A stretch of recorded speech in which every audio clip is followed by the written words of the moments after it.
xam naa ne ñu bëri def nañ constat bi et ñu bëri métti du nañ ko man dama koy métti fi ci kanamu ñëpp ñu bàyyi ci xel quoi parce que man xam nga lu ma mënul comprendre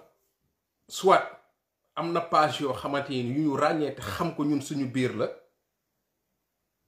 soit dafa am ñi ko soit du suñu page en réalité wala dafa am ñu ñu rax nekk ci page yi wala nekk ci ay admin je sais pas quoi mais il est inadmissible ay page yoo xam ñun xam lañ leen reconnaître leen ñu ciy gis yenn publication yi ñu ciy partager yenn publication yi ñu ciy valider yenn publication yi c'est inadmissible il faut ñu xoolaat ko àndul sama gars yi àndul et je suis désolé ñun suñuy noon mënuñ leen may audience man je sais pas comment ça se fait tey j'ai vu benn page boo xam bu ma ràññee bu ma gis c'est des patriotes ñoom ñoo nekk autour de ça je vois une publication boo xam benn jaay rek moo ci nekk koo xamante ni nii Ousmane Sonko lay bañ a gis Pastef lay bañ a gis c'est un détracteur ma gis ko ñu partager ko on le valide comme ça quoi loolu il faut que ñu ciy bàyyi xel il faut que ñu ciy bàyyi xel waaw man ça me fait très mal bu ma gisee yooyu noonu quoi il faut qu'on arrête de promouvoir suñuy je sais pas comment ça se passe sinon gars yi nañu gën a vigilant en tout cas voilà nañu gën a vigilant man page yi nga xamante ni nekk naa ci ak groupe bi ma ci nekk moom lépp loo xamante ni méngoowul ak ñun suñu gis-gis ak li ñu bëgg moom dama lay faxas dama lay dindi duma la partager dama lay génnee dama lay supprimer vous mettez tout en sourdine voilà man loolu laa bëggoon a commencer quoi nañu bàyyi bagage yi nga xamante ni suñu mbir ñu koy partager suñu page yi gis nga nit da ngay am fulla ak fayda waaw da ngay am fulla ak fayda waaw parce que xeex bi loolu la laaj quoi c'est des détails yoo xam nag nit ñi mën nañ ci bàyyi xel mais man dama ciy sori quoi dañu am fulla ak fayda ci xeex bi waaw parce que man dama gëm ne y a des détracteurs de Ousmane Sonko yoo xamante ni j'ai l'impression que jeu la ñu jàppee affaire bi foo la ñu ko jàppee mesurer wuñu impact bi mesurer wuñu enjeu yi ñoom pour ñoom dingat Ousmane Sonko wala dingat projet bi voilà xeex la contre booy passé fi bàyyil ma commenter kii commenter bàyyil c'est-à-dire y a des gens ils n'ont rien compris y a des gens ils n'ont rien compris moo tax man mënuma am état d'âme ak ñoom man combat bi full ak fayda laa ci àndal parce que dama jàpp ne c'est une question de survie waaw parce que je sais qu'au moment où ma toog fii di naan sama ndox di wax ak yéen ci jàmm y a des Sénégalais qui souffrent peut-être même y a suñuy morom des jeunes yoo xam instant bi ñu ngi ci ndox bi di lab quoi donc vraiment affaire bi du ay caaxaan du ay fo nañ ci ànd ak full ak fayda loolu je tenais à le dire. maintenant nag ma ñëw ñu leeral benn affaire bu ndaw xam naa ne démb am na ñu tëdd parce que man xam naa patriote yi ku ci nekk rek ak ni nga koy gérer la quoi waaw xam naa ne des fois day métti ci xol. parce que dara gënul métti xam nga ngay toog di dégg mag mu toog jàkkaarloo àdduna di wax ay contre vérité yow mu leer na la yow tu es obligé d'encaisser et de faire avec waaw man je peux comprendre un débat d'idées un passif wax kee wax xam nga ñu xam ne kii am na dëgg kii amul dëgg mais li neexut a gérer mooy nit ku toog un sénégalais comme yow toog jàkkaarloo àdduna yépp di fen ngeen baal ma ci kàddu yi di wax ay contre vérité donc massa coono parce que man xam naa ne am na ñoo xam mënuñ ko gérer parce que ku nekk ak fi la affaire bu tollu la mais gars yi nañu dal man dama bëgg a wax ak ñoom pour ne leen gën leen a bës seen xol te gën a préparer parce que di ngeen dégg lu gën a garaaw parce que ñun sénégalais lañ nag xamante nañ suñu biir te suñu biir daf ci am ñoo xamante ne nii boo leen nee yow jaam nga jaam ku goradi nga ab naaféq nga wax ji mën na dëgër mais malheureusement dëgg la te dama yàgg wax suma live que ne amul politicien bu takk ba pare bu mun a jàmmaloo ak Ousmane Sonko amul politicien bu takk ba pare bu mun a convaincre nga taxaw ak Ousmane Sonko convaincre un Sénégalais boo xamante ne nii il est de bonne foi et il a sa raison amul politicien bu mun a convaincre Sénégalais boobu que ne Ousmane Sonko du waaj munul nekk politicien et politiciens yi xam nañ ko moo tax ñoom ils vont se regrouper ñoom politiciens yi tax ils vont se regrouper ils vont être ensemble ñoom politiciens yi nga xam dañu takk ils vont être ensemble te j'ai toujours dit que bu ñu nekkee ensemble ñoom Ils vont tout faire pour éclater l'opposition. Parce que Cheikh Yérim mi ngi koy wax foofu dëgg la mooy Ousmane Sonko kese bu nekkee ci opposition bi il est clair que tous les mécontentements du pays vont virer ci moom. yaa ngi dégg loolu bu du lu bees lu ñun yàgg nañ ko wax si suñu live yàgg nañ ko la nature a horreur du vide. Ousmane Sonko moo occupé espace politique moo occupé espace politique moo occupé opposition bi mais comme ni ma koy waxee ñoom politiciens yu takk ils ne peuvent pas convaincre les Sénégalais devant un Ousmane Sonko. Il faut un profil comme Ousmane Sonko, pas dans le pouvoir mais dans l'opposition pour contrer Ousmane Sonko.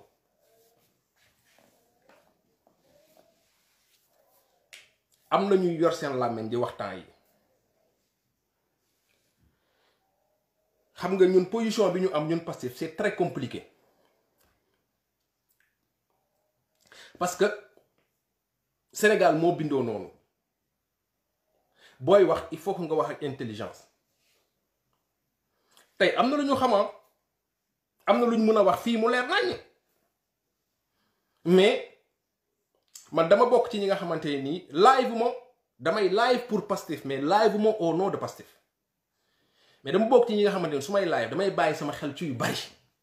du lu ma sañ rek wax du lu ma mën a wax rek wax du lu ma dégg rek wax du lu ma xam rek wax loolu moom mooy waral des fois yu bari doo ko mën a wax mais pour tëj le cas Mout Bane gars yi duma ci sori de un Mout Bane c'est un politicien bokkoon ci coalition Idy bi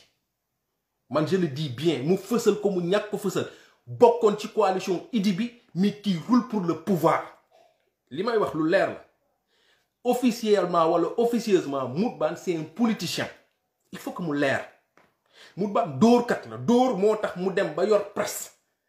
ba muy dëkk yaraax boobu noonu koñam boobu noonu booru yaraax boobu xam nañ ko du ma sori ci historique mais li ma bëgg a leeral patriote mooy lenn Mout Bane il est investi d'une mission xam nga mooy lan gannaaw ba ñu nee ñoom dinañ teg ay opposants yu xaw a méngoog Ousmane Sonko en termes de profil pour ñu mën a éclater opposition bi moo tax tey vous verrez des opposants yoo xam qui roulent pour le pouvoir qui vont rester dans l'opposition. Il y a une grande gueule benn chef d'entreprise boo xam c'est une grande gueule c'est une grande gueule je dis bien c'est une chef d'entreprise boo xam mi ngi wax rek moom moo créé entreprise moom moo bëgg Sénégalais yi moom mooy faj soxla yi moom mooy def ñoom kenn deful dara moom fàttali ne sax jàmm ji mu am ba mën a créer entreprise ba mën di def dara am na policier boo xamante ak militaire yoo xamante ay médecins yoo xam ay ñeneen ñoo xam ñu ngi fi def pareil xam nga idiotie weesuwul yow nga jàpp ne yow mi créé four wala yow mi yor créé kiosque mburu yow tu es plus méritant qu'un Sénégalais boo xamante ni nii il s'est battu def concours xam nga nit da ngay ànd ak sa xel ku def concours ba at mi yor benn liggéeyukaay boo xam ne non seulement sa salaire bakkan na mais nga ay milliards di jaar sa loxo yow liggéeyu ay milliards de kii ay milliards ñooy jaar ci loxoom ma mën a def 15 ans di liggéeyal Sénégal parce que nit ñi dañuy fàttali bu ñu nee Ousmane Sonko def na 15 ans laalul déedéet 15 ans laalul parce que dafa doon liggéey di dugal ay milliards ci biir Sénégal xam nga boo taxawee naan sénégalais yi man damaa def lii maa def lii kenn deful dara parce que yow sa xel guddul sa xel soriwul te amoo xel xaalis nga am réew beew mais amuloo xel amuloo intelligence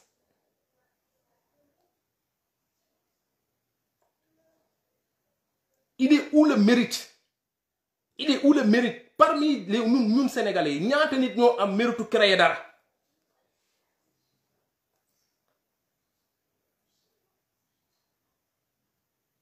pour vous dire que y a des opposants yoo xamante ils iront pas vers le pouvoir tous les opposants yi nga xam à la base te da leen déglu seen wax de je ne suis pas politicien hey sénégalais yi man duma politicien yi kenn baaxul parce que kenn defu fi dara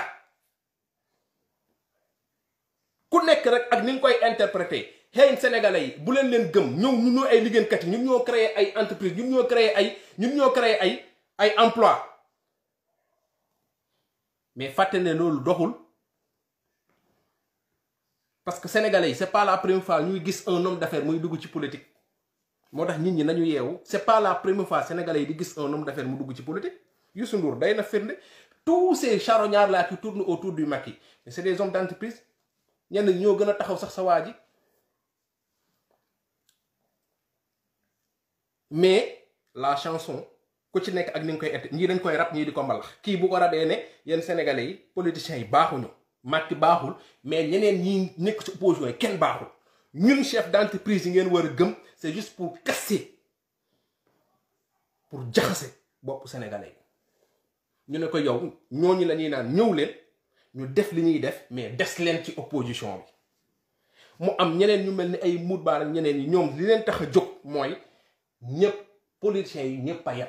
kenn baaxu ci léegi nag bu kenn baaxul ci politiciens yi nañu téye ñi fi ne nañu dem ak ñi fi ne parce que ñoom ñëpp a yem ça veut dire que les Sénégalais ne vous donnez même pas la peine de vous lever pour changer quoi que ce soit ne cherchez pas faites juste ay alternance ne cherchez pas l'alternative Ousmane Sonko Macky Sall Idrissa Seck ñoo yem loolu mooy le discours de Mourban te ba Idi duggee lañ ko yónni muy wër plateau télé yi ñaata jour lañ fi teg gisuñu ko vous vous posez pas la question comment ça se fait que en une semaine Mourban def télé yépp parce que c'est des gens qui ne croient en rien c'est des déchets humains et pire encore ci mission biñ ko investir na ko xam bu baax ñun xam nañ booy yi mu recruter pour dugg ak ñoom ci réseaux sociaux yi bu ngeen seetloo émission bi démb benn gang lay indi ci émission bi ñuy commenter ne dañuy xeex mais affaire bi course de fond la de waaw kon boo yooyu nañu xam ne ñoom bu doon contrat wu à durée déterminée lañ am gars yi dinañ leen prolonger ñun dinañ leen dimbale yenn boo yooyu di ñu jël pour ngeen dugg si pour jëflanteeg ñun ci réseaux sociaux yi xam leen ne gars yi dinañ leen signer CDI parce que CDD du xaj ci CDD ñun ak yéen ba 2024 waaw parce que la tax ñuy nekk ci réseaux sociaux yi bokkul loolu yëpp xam nañ ko Mourban gën a la yokk sa gang bi jëlal 100 000 jeunes ngay ànd ak ñoom bu ku ci nekk booy laayvati indil say jeunes ñu ñëw ak ñun ñu ngi leen di xaar parce que motivation yi bokkul objectif bi bokkul gëm-gëm bi bokkul ne vous fatiguez même pas ñun dañu pare ñun dañu pare donc gars yi bu mu leen jaaxal y aura bel et bien des gens koo xam Macky dina leen bàyyi ci biir opposition bi parce que Macky ñoom bu ñu dajaloo ñoom politiciens yi salte yi boolu nekk seen biir va forcément que ñu xool lu ñu def ci biir opposition bi donc vous verrez des gens là des grandes gueules yu fi nekk di yuuxu nii rek ci kaw dem nañ bu yàgg defal nañ seen affaire bu yàgg noonu la système bi di organiser woo moo tax maanaam dañuy moytu rek te nañuy def ndànk te nañuy déglu sama waa ji di xool sama waa ji di xool fi muy teg tànkam parce que ak loo ci mënti wax Sonko am na xam-xam mën na politique mën na lépp am na mayu yàlla et c'est ce qui fait toujours la différence dégg naa Mourban mu ne moom li ko jaaxal di réa pour moom moo ne ci dëgg li ko jaaxal mooy na nit nan la mën a génnee ci coalition Mourban da ngaa juum moo tax même j'ai vu ma grande sœur Maïmouna Bousso mu def benn publication comme quoi di demander est-ce que coalition jot na investir ñu Ousmane Sonko pour 2024 ma ne ko soxna si yow pour une personne boo xam yow ak ni nga nee noonu nga xamee Sénégal ni muy doxee poser certes yenn question yooyu noonu ñun daf ñuy tiital parce que ñoom yi ñuy wax pour te dire que ils sont soit xamuñu ne interlocuteurs yi ñu amoon wala ñu leen doon déglu jamonoy PS yooyu noonu dañoo changé soit amatuñu argument soit ils sont ridicules soit na virement bi jàll rek su ma demee télé dinaa wax dara na virement bi jàll rek parce que li ñuy wax c'est ridicule en fait li tax man ma bëgg ci laay mooy dama bëggul sa waa Pastef parce que c'est ridicule en fait parce que de un Ousmane Sonko bi muy dem élection yi passé c'est pas la coalition jot na moo ko investir Sonko président la coalition bi tuddoon donc booy fen sax demoon nga wuti ay information mais boo encaissé xaalis ba ñëw ba ci télé bi wutale information sax pour que yow xaalis boobu noonu sax ñu la jox même bu lewul sax nga xaw ko lewal mais xam nga nit bu fekkente ne ci xol bi dee na rey na xol bi ne moom gëmul dara du nitu dara c'est-à-dire que mu fen bu rouge fen bu jaune fen bu vert moom na dem ci télé bi rek gars yi ne ko tàccul dal nga sama waa ji waaw moo tax bu ñu ko posé question sur le départ de Idi mu ñëw ci politiciens yépp on a compris mais jàmbaar Ousmane Sonko c'est pas coalition jot na moo ko investir 2019 Sonko président 2019 Sonko président moo ne woon coalition bi muy benn ñaar mooy bu ne nit nan la mën a génnee ci coalition ma ne ko da ngaa juum Ousmane Sonko moomul coalition bi Ousmane Sonko c'est une entité ci biir quoi du ma ne sa Ousmane Sonko Pastef est une entité waxuma la Ousmane Sonko de Pastef bi nga xamante ne nii tey Ousmane Sonko leader bi la rek du Pastef Pastef ci boppam entité la ci biir coalition jot na te après la ñu ko créer maintenant les gens peuvent faire le rapprochement ci jot na programme Pastef moo tuddoon jot na mais il faut dire les choses ni mu nekkee pour que nit ñi xam que ne ñooñu bu ñu teree nalaw kenn li Bassirou Diomaye di wax lu ñu fen ci suba si balaa timis fen ba seey donc coalition jot na boobu noonu yàggul après élection yi la ko gars yi créé peut-être pour considérer xool lu ñu nekkee ensemble Ousmane Sonko moomul coalition bi Ousmane Sonko kenn la ci coalition bi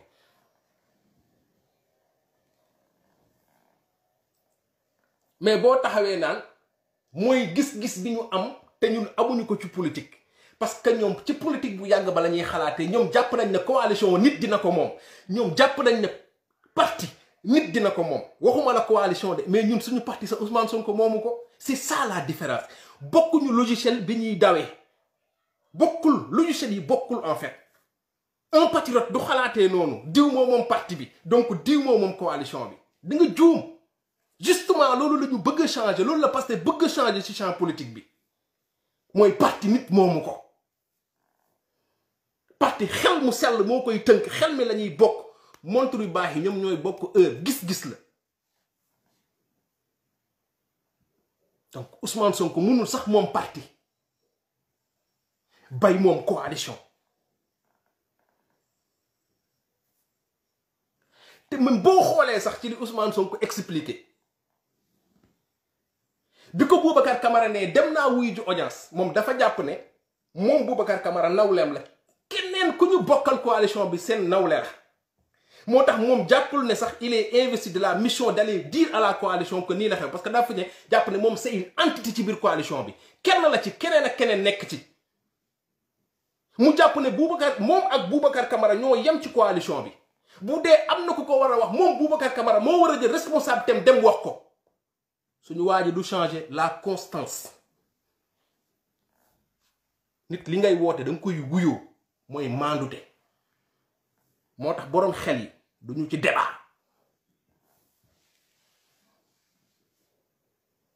les journalistes sérieux duñu ci débat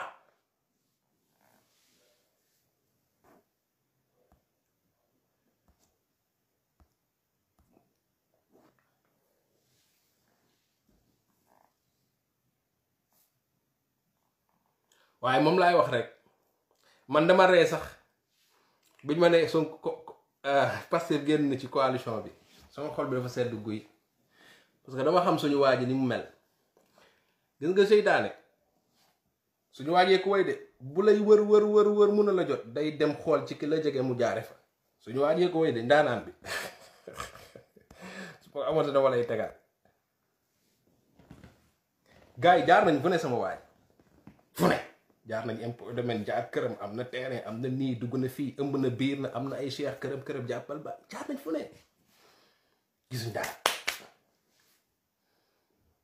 ñu ne léegi nañ ko attaqué ci muy attaqué yii il a dénoncé ñu xam ne li mu dénoncé yëpp téere la Ousmane Sonko du waxantu wax comme pour mu génn nii benn dossier pënd bay bari rek pënd bay bari rek de ñu wër Pastef fekk fa ñoom Bassirou Diomaye ay boy yu toog namuñu dara ñu commencé dugg nañ dem ci réseaux sociaux yi booy yi ngi saaga jékki-jékki non seulement ñun ñu ñoo leen ñun saaga wu ñun dañuy laaj ba mu tranquille parce que ñun dañuy argumenté Pastef génn bi ñuy saaga mu tegalee nene te loolu mooy dëgg mooy responsabilité kuy saaga da nga assumer li ngay saaga yemul foofu de mu dem màggal Touba ne leen ñiy saaga sëriñ si bokkuñu ci ñoom coow loolu jeex temps yi bareetul li ngeen leen di dégg ñooy waxu saaga de déggatu leen ko de fi mu toll nii politiciens yépp a yem moo xew léegi nag ils vont chercher man li ma gëm bi ma commencé coow yi di bëri nii coalition jot na laa ne yàlla nañ génn mu génn léegi nag xaw ma luñ ci doon xaar xaw ma luñ ci doon préparé xaw ma luñ ci doon ruumanaat mu ne nañ ko lijjanteeg Bruno D'erneville ñun génn nañ te dara tënkuñu ba pare nag ñu génn bu rafet xam nga tey bu doon ñun ñoo ñu ko génn Boubacar Camara dañuy naan ñun dañoo soof xam nga ñun loolu la ñuy taxé am na say opposants yoo xam dañu jàpp ne lu ñu ànd ak ñun parce que ñun dañoo soof ñun dañoo rëy ça va Pape Alé Niang wax na ko nee na ñenn ñi dañuy ñëw ci coulisse naan la booy bi dafa fuuy booy bi fuuyul la qu'est-ce que vous voulez des opposants yoo xamante ni seen poste dara moo leen may ñu am benn notoriété ñaar ñu topp leen ñu ne duñu ñëw jàppale waa ji pour xeex bi ñuy xeex mun a am cohérence parce que ku jàppalewul Ousmane Sonko fi ñu jëm nii ku jàppalewul Ousmane Sonko rek Macky Sall ngay jàppale ak système bi ñëpp bu duñu bokk nekk président je suis désolé mais yàlla nim ñu suturaale wallahi bu ñu njëkkoon génn ci coalition bi coow li bari oui machin truc yàlla moo tax ma ne la yàlla mbiru yàlla mu Pastef ñu ngi ñaan yàlla mu ñuy sàmmal chaque jour ma ñaan ko yàlla na Ousmane Sonko sàmm boppam yàlla sàmm ko parce que di sàmm boppam yàlla di ko sàmm bu ñu njëkkoon génn ñu ne leen gis ngeen ñu ngi ne waxuma manœuvre la xaw ma du manœuvre mu nekk manœuvre mu ñàkk nekk manœuvre ñun ubbiwuñu bunt bi ñun dañoo toog ñu ubbil ñu ndànk yombalal ñu affaire yi ñu génn tranquille moo tax coow li du bari wax ji du bari ñu ay des gens nag des escrocs comme Mourban ñoom ñooy toog naan waa ji de bàyyi na coalition ku moomul parti noonu moom mooy coalition justement Mourban ni ngay xalaatee noonu lañ leen bëgg a changer loo yéen que ne bu leen di xalaat dindi leen logiciel boobu Pastef looloo ko tax a ñëw pour wol la ne parti nit du ko moom parti alalu mbooloo la parti alalu sax réew la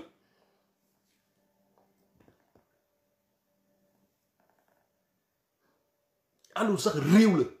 moo tax ci yenn dëkk yi nit ñi di accepter li ñuy naan le financement des partis politiques pour wane ne alalu réew la mais aussi pour peut-être des considérations économiques mais da ngeen di daanu parce que argument yi ngeen di indi dëgërul gëm leen ko ay dóorkat ngeen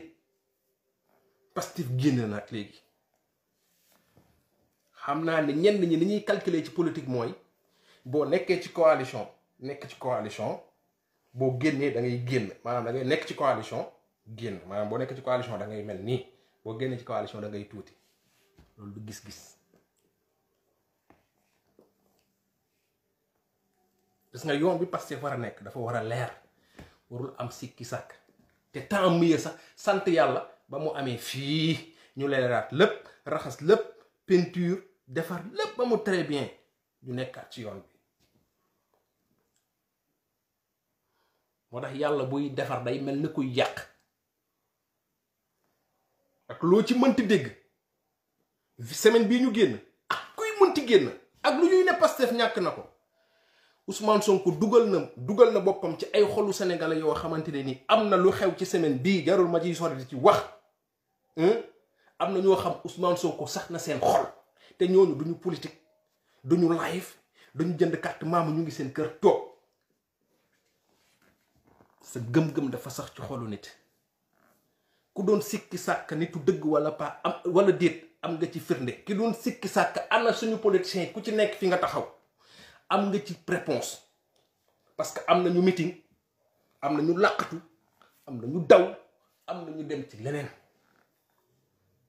moom mu am fullal bu mu fullal sénégalais yi fullal seen passeport ak seen gëm-gëm jàpp ne seen obligation en tant que sénégalais en tant que musulman en tant que député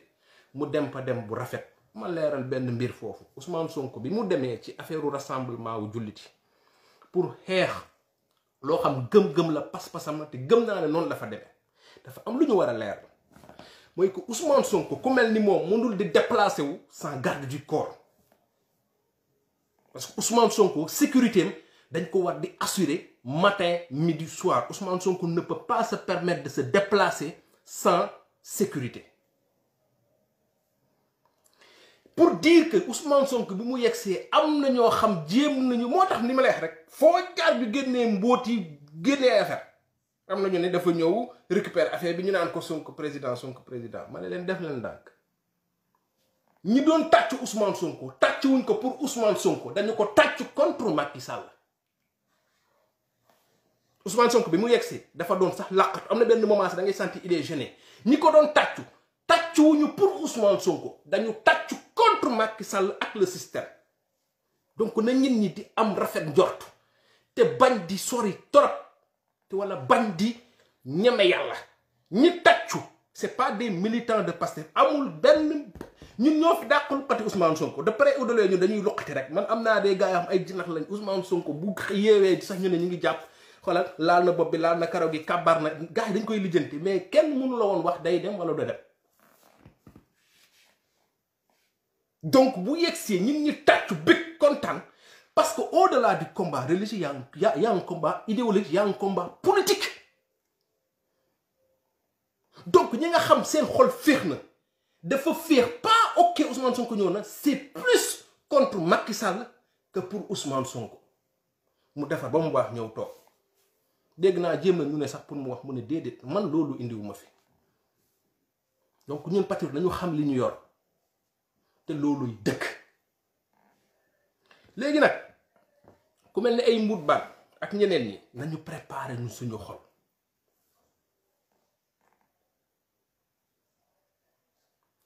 ñaar la ñuy wut ñu inciter di ñu merloo pour ñuy réagir nen ñi xëy na ñépp mënuñu réagir comme man dinaa live bu ma doon live fii ba suba du ma saaga mbut baat mais comme c'est un escroc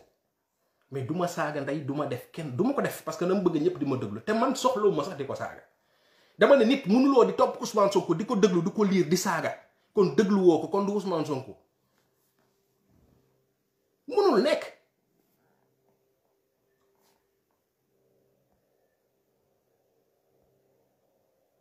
waaye maa ngi jégalu man sama tablette bi nag souvent du may mën a lire commentaire yi quoi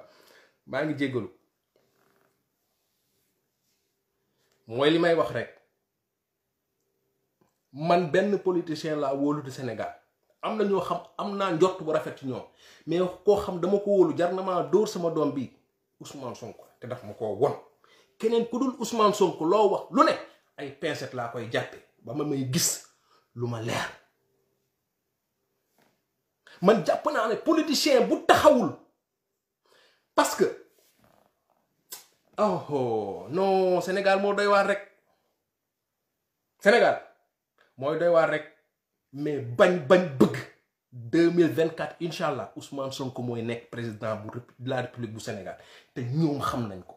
yëngu-yëngu beeg boole beeg jaxasewaat ak journalistes yi ñëw di ñu jaayaat ay reconfiguration du champ politique ay ni benn reconfiguration wu champ politique ak leneen amu fi waaw benn équipe la rek remplaçant la génnee numéro 9 dugal numéro 10 benn équipe la fii benn changement wu rien que ce soit amu fi benn changement moo am ci politique au Sénégal mooy la venue de Ousmane Sonko dans le champ politique qui a changé radicalement le discours. kay maa ngi jégalu nag man bëggumay làkk tubaab trop fii benn reconfiguration amu fi ay compromis moo fi am ay dugal jàppal génneel affaire yoo xamante ne nii ce n'est que de la politique. La preuve, regardez l'écart entre ñoom si actes yi ñuy poser ak ce qui se passe réellement au Sénégal.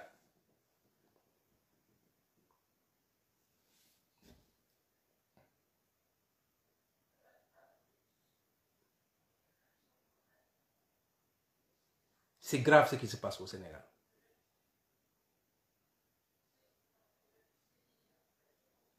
C'est grave ce qui se passe au Sénégal. C'est le moment d'aller dire aux Sénégalais li nekk ak li am. C'est le moment d'aller dire aux Sénégalais qui est Ousmane Sonko, qui est Macky Sall, qui est Idrissa Seck, qui est qui. Mais man lii tax yenn xeetu nit ñi bu ñu waxee du ma déranger damay xam ne bu dara amuloon duñ ñu wax opposant yi radical bari nañ fi de kenn rek lañ ciy tudd kenn rek lañ ciy lijjanti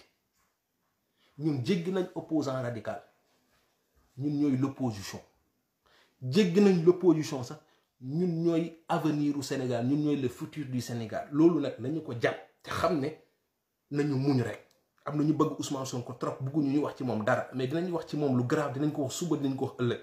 te des fois dinañ la wax lu niru dëgg sax laa lay wax nii lu niru dëgg des fois dina la dem dina jaxasoo parce que chaque jour moo wax ko logique n'est pas vérité toute logique n'est pas vérité mais toute vérité est logique dinañ digg lu ne moo tax il faut que ñu armé wu de courage et de patience de persévérance loolu il faut que ñu xam ko il faut que aussi ñu comprendre lii tax des fois yooyu boo ko déggee sa xel di dal mooy lan moo tax ñuy wax ci Ousmane Sonko lan moo tax ñëpp di dal ci kaw Ousmane Sonko lan moo tax foo toll rajo télé foo toll ñuy débat ñuy tudd Ousmane Sonko loolu képp kuy patriote fierté la war a nekk ci yow ak looy mënti dégg rek da nga war a xam lu tax.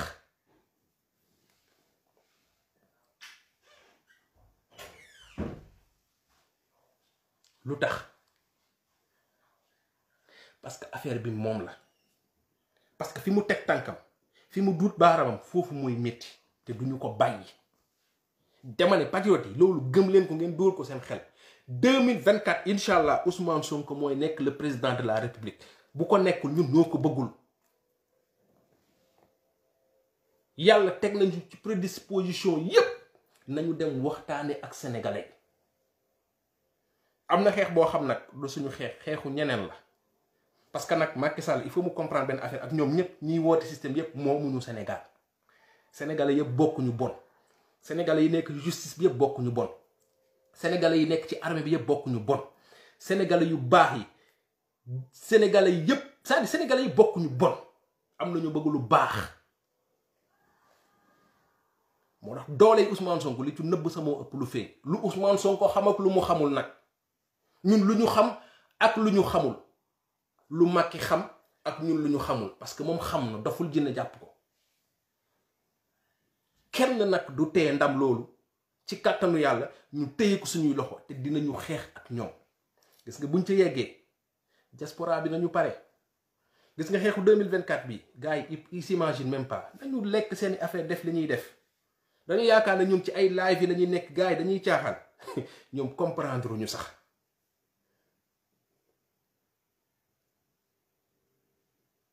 comprendre ñu sax donc amul ragal gars yi déglu leen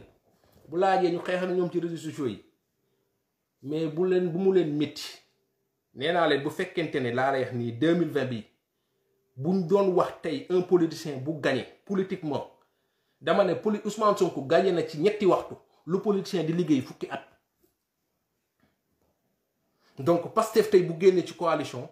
lu koy doole la lu koy wàññi lu koy doole la dans la mesure où dina gën a ñagaat boppam dina gën a defarwaat dina gën a xam fi muy teg sama tànkam te lépp dina gën a leer et parti bi li ciy dugg ci bés parce que li gën a neex ci Pastef mooy ñun ay militants yu convaincus la ñu am maanaam y a des gens yoo xamante chaque jour ñu ngi seen village yi ñi nekk fii ci diaspora bi di woote di def lu ne du lu ñuy wax du lu ñuy publier am na ñoo xam duñ ko sax publier ci internet am na ñoo xam calculer wuñ sax loolu donc le travail est en train de se faire Pastef tànki kanam la am amul tànki ginnaaw ku mu neex moo nekk ku mu bañ moo nekk li may wax rek ku bañ ñooy patriote ku bëgg ñooy patriote kuy bañ ñoo fi ne kuy bëgg ñoo fi ne kuy bañ Ousmane Sonko la ku koy bëgg Ousmane Sonko la dañu ko nangu looluy dëgg lu kenn dul naatable gars yi bugguma laaj bi gudd fii laa koy yemale quoi mais tous ces gens là am na ku ma publier kii am na un Mamadou Ndaw aussi Mamadou Ndaw am na des gens xam ngeen leen man mun les gens là ki nekk si réseaux sociaux yi bugg a yëg si suñu digg ginnaaw gii dañu tufli di ñu dóor dañu leen di raxas il faut que ñu raxas da ngeen leen di dindi parce que ñoom ñun ñoo leen di dundal ñun nag mënuñ di dundal ay journalistes di dundal ay politiciens bëgg di dundal nag ci réseaux sociaux yi loolu ma mënul ne Ousmane Sonko bu génnee patron de presse yëpp dañuy kontaan parce que journaux yi dina jar site internet dinañ jaay affaire bi dina neex politicien bu génn boo amul dépense demal li jënd sa benn émission wax ci Ousmane Sonko gars yi wala defal sa bagage dóorkat yi comme ay Maam Góor ay Nuut Baan les deux frères là Muut ak Ndooy Baan ak ñoomin seen ku ci xiif xam nga nooy def Ousmane Sonko gars yi jox la xaalis donc ñun nag mënuñu di dundal ay dóorkat di dundal ay politiciens yu nekk ci opposition ay politiciens yu nekk ci pouvoir di dundal ay médio ay média bëgg nag di dundal kaña yi nekk ci réseaux sociaux yi loolu moom mun ne ñooñu moom bokkuñu ci nañu leen raxas parce que ñooñu moom c'est de la racaille comme ni ko gars yi di waxee donc gars yi maa ngi leen di ziar leen jaajëfal bu kàddu yi dëgëree na ngeen ma baal mais xam nga gars yi des fois il faut nga xaw leen gara donc patriote nañu mun dinañ dégg nañu encaisser amul problème ci la bokk daf ñuy gën a dëgërloo sax parce que tout ce qui ne tue pas ce qui ne tue pas rend plus fort c'est ça maa ngi jégalu donc daf ñuy gën a yokk jom rek gën ñu yokk fulla ak Pastef mais du wàññi dara si suñu Pastef donc loolu dafa am solo ñu jublu ci combat bi jublu ci massification bi Bruno maa ngi lay jaajëfal yow yaa ma jox page yu Pastef bu bees bi mu ngi fii ñu épinglé gars yi donc bii mën na lijjanti lu bari ku bëgg a carte ku bëgg a bokk Pastef c'est-à-dire voilà quoi affaire yi ñu ngi ciy liggéey dina gën a baax dina gën a yemb 2024 ñu jël réew mi teg ko ci raay yi di massawu encore une fois suñu frères yi nga xam ñu ngi dem ci affaire yi xam nga après situation bi doy na waar gis ngeen lii dafay wane rek ne suñu nguur yi am na yoo xam ne du seen i itte loolu yëpp lu ñu war a mën a wax la sénégalais yi lu ñu war a mën a wax la sénégalais yi ci biir politique bi ngeen di def bu leen hésiter benn yoon pour toucher tous les problèmes pour expliquer aux sénégalais nañu leen ne da ngeen di politiquer li wala ngeen di politiquer là politique en soi du lu bon te bi ñu Ousmane Sonko ak Pastef jox du bu bon donc nañu am fierté di ko exercer sans ñu ciy am benn gêne gars yi maa ngi